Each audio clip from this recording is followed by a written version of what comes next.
Bagi semuanya. Pagi, Pak. Oke, sebelum memulai pelajaran, kita berdoa dulu ya. Lingga, tolong dibantu pimpin berdoa. Jadi teman-teman sebelum pelajaran pagi hari ini, mari kita berdoa saya masing-masing berdoa dimulai.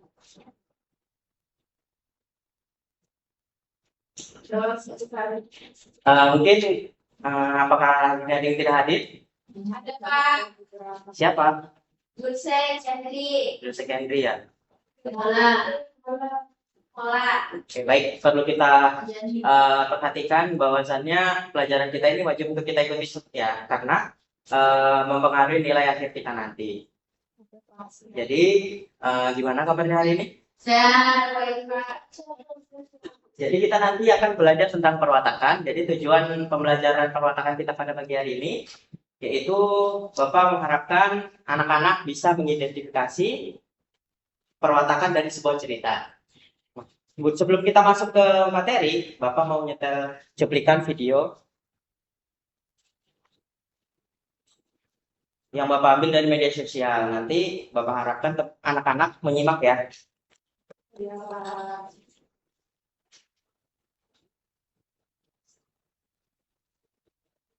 Asyik, disuruh ibu beli gula. Ternyata ada kembaliannya 2.000. Bisa buat beli es krim nih. Ayo. Aduh, mau ngapain? Rara, ini mau jajan pakai uang kembalian. Nggak boleh gitu, Duh. Uang itu kan titipan ibu. Itu namanya amanah. Iya juga ya, aku balikin dulu deh. Nah, itu baru anak jujur. Yuk, jaga amanah sekecil apapun. Assalamualaikum. Nah, dari film tersebut, apakah ada yang bisa menyebutkan wataknya anak dalam animasi tersebut? Baik, jujur ya. Jadi peran Rana dalam animasi itu merupakan salah satu karakter yang memiliki sifat jujur. Dari film tersebut, kita akan belajar tentang perwatakan yang dikandung dalam sebuah film. Minggu lalu kan kita sudah belajar mengenai unsur intrinsik. Nah, sekarang kita belajar mengenai perwatakan yang merupakan salah satu bagian dari unsur intrinsik.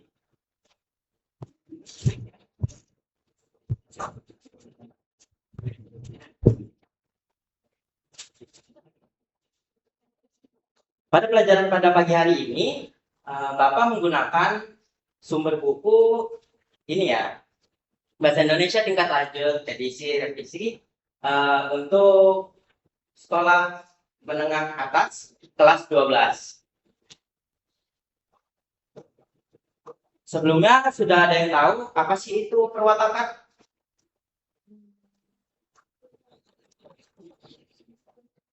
Dibuka apa ini ya?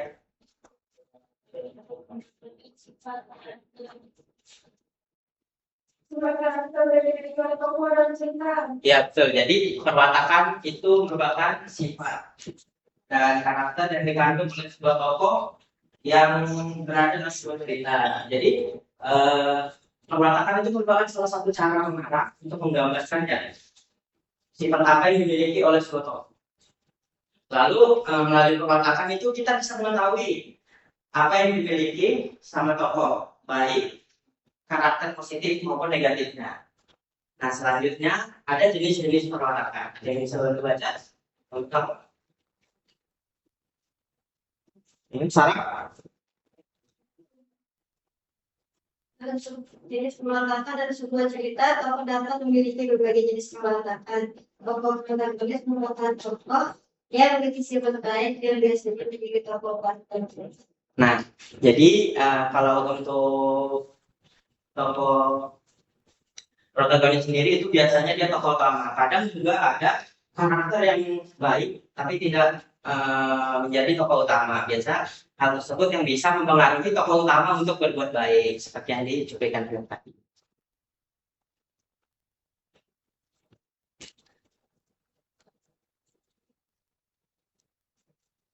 Lalu yang kedua yang membaca Jimmy. tokoh protagonis adalah tokoh yang menentang tokoh utama dan sering menjadi penentang utama. Nah, iya, jadi tokoh antagonis merupakan tokoh yang sifatnya itu berseberangan dengan tokoh utama, biasanya menjadi lawan untuk memicu sebuah konflik dalam sebuah cerita. Oke, selanjutnya ada yang bisa baca? Lingga? Tokoh antagonis yang berperan sebagai penerang untuk mengalih solusi dalam konflik yang terjadi di antara tokoh-tokoh lainnya. Nah, ya, jadi tokoh antagonis yang berperan sebagai penengah itu biasanya memberikan solusi-solusi atau bisa merubah tokoh utama menjadi lebih baik. Tepuk tangan dulu teman-teman yang sudah baca. Berikut kita masuk ke cara menggambarkan pematakan itu gimana sih? Yang pertama itu pengarang dapat menggambarkan pematakan tokoh melalui beberapa cara. Yang pertama itu melalui tindakannya. Jadi melalui tindakan kita itu bisa menafsirkan bahwa tokoh tersebut memiliki sifat apa atau menggambarkan sikap yang seperti apa. Selanjutnya melalui dialog atau percakapan. Kadang melalui dialog juga kita bisa menggambarkan sebuah perwataan. Jadi kayak dialog yang tadi di film itu, kayak Raka itu membantu Budi untuk berbuat baik. Yang ketiga melalui pikiran dan perasaan. Kadang tokoh juga memiliki perasaan yang tidak bisa diduga-duga. Kayak dalam sebuah film misalnya, ada tokoh utama yang manusia berbuat baik, tapi di awal film dia berbuat semena-mena untuk mengangkat sebuah perwatakan dalam film tersebut agar lebih menarik. Selanjutnya melalui tanggapan atau penilaian tokoh lain. Kadang kita juga bisa menilai itu dari ekspresi dan tanggapan dari tokoh-tokoh lain. Yang kelima, melalui penjelasan langsung. Kadang juga di film itu sudah dijelaskan deskripsinya bahwa misalnya memiliki sikap yang baik. Lalu Raka sebagai pemeran lawan. Kadang juga ada film yang disebutkan di awal sebelum memasuki film, ada penjelasan yang memasuki tentang sifat tokoh yang sudah meninggal film tersebut. Nah, gimana sih cara mengidentifikasi perwatakan? Mungkin bisa dibantu baca si Nela. Cara mengidentifikasi perwatakan tokoh yaitu dengan cara membaca cerita secara menyeluruh, menentukan tokoh yang akan dianalisis, lalu memperhatikan tindakan, ucapan, pikiran, dan sikapnya untuk menyimpulkan karakter tokoh tersebut. Nah, itu merupakan langkah-langkah kita untuk mengidentifikasi perwatakan. Dengan membaca cerita menyeluruh, itu bisa membantu kita mengidentifikasi yang mana sih watak tokoh yang baik, yang mana sih merupakan lawan tokoh utama, yang mana sih watak tokoh yang membantu. Ada yang ditanyakan tentang materi ini? Enggak ada, sudah paham semua. Kalau sudah paham dibuka ya kayaknya. Bapak ada sebelum masuk ke quiz, Bapak ada contoh cerita siapa yang bisa menebak tokoh tersebut, sifat tokoh tersebut. Bapak kasih hadiah ya. Ini ceritanya. Cuplikan cerita.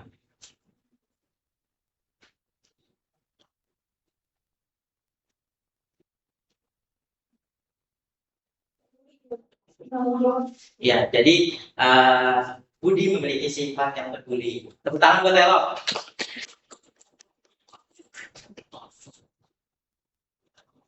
Elo. Nah, dibuka dong HP-nya, kita main quiz. Kabut untuk mengukur seberapa paham sih teman-teman atau anak-anak terhadap materi yang sudah Bapak jelaskan.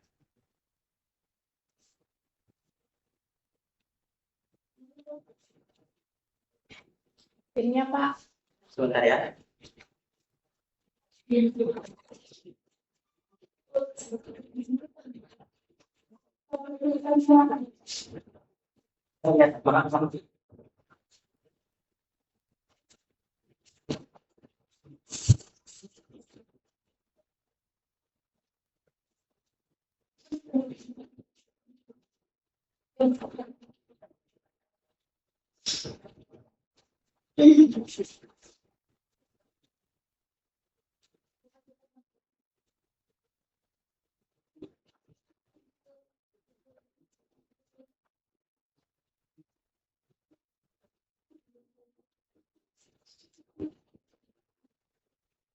Jadi nanti yang di posisi 1, 2, dan 3 akan mendapatkan hadiah dari Bapak ya di akhir pelajaran atau di jam istirahat nanti.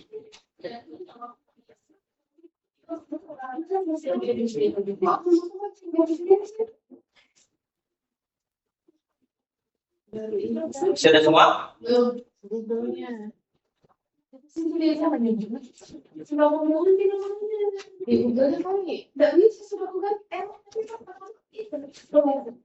Sudah.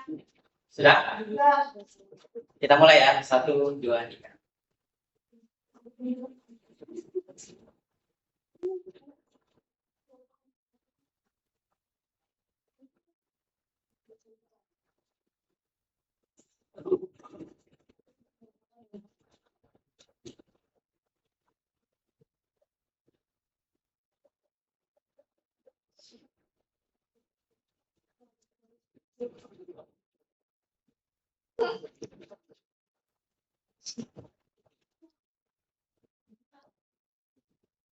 Berikutnya Pak.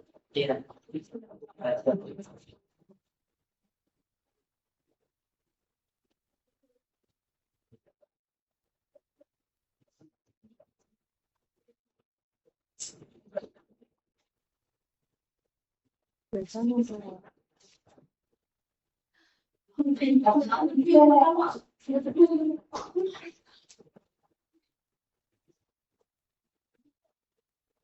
Next Pak, next.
Nah, siapa yang kira-kira masuk ke podium? 1, 2, 3. Siapa itu? Oh, Kamu lagi namanya.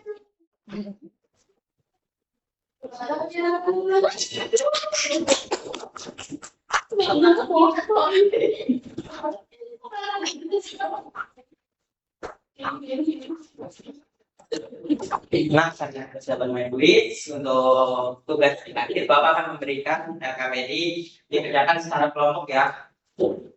Satu kelompok isi 4 orang.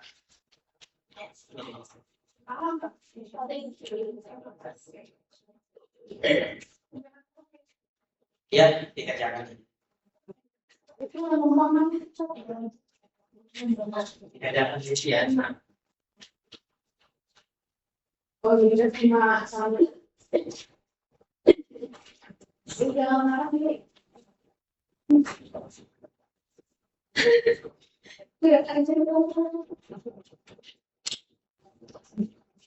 Sudah Pak. Lanjut ya. Jawabannya tergoib. Yang teliti ya, jangan terburu-buru. Ya.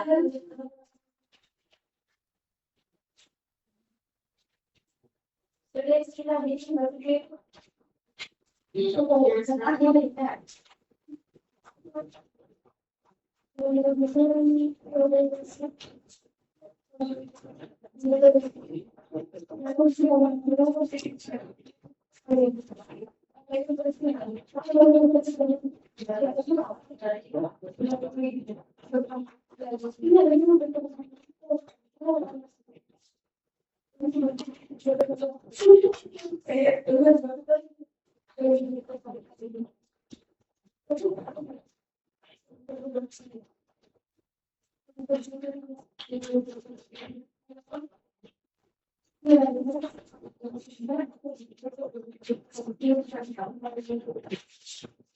Sudah, yang sudah boleh dikumpulkan ya.